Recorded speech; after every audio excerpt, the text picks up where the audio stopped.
አሰላሙ አለይኩም ወራህመቱላሂ ወበረካቱ። ሰላም ቤተሰቦች እንዴት ናችሁ? ቀለል ያለ ሀብል በውድ ብር ነው ይዤላችሁ የመጣሁት። መቼም ቀለል ያለ ሀብል ብዬ በርካሽ ብር አለውም 7000 ሊሞላ ትንሽ ነው የቀረው።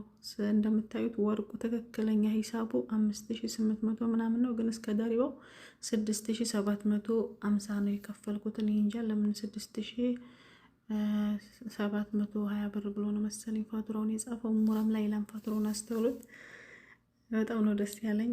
ብቻ ጓደኛዬ ነን እንኳን ልገዛ አልነበረም የሄድኩት። ጓደኛዬ ወርቅ አጋዢ ብላ እንዳጋጣሚ ሄደን ነበረና ከዛ ይችን ጆሮ ጌጤን ሸጥኩና እንዳጋጣሚ ብር ነበረ የተቀመጠ ብር በዛ ጨምሬ ገዛሁኝ በ6750 ብር ማለት ነው። ስንት ግራም? 12 ግራም። ዛሬ ስንት እንደጨመረ እንገራችሁ በሳምንቱ። በጣም ነው የሚገርመው። ባለፈው 510 ነበር የገዛነው የዛሬ ሳምንት እሁድ። ዛሬ ደግሞ 561 ግራም ማለት ነው። ቤተሰብ ግዙ ግዙ።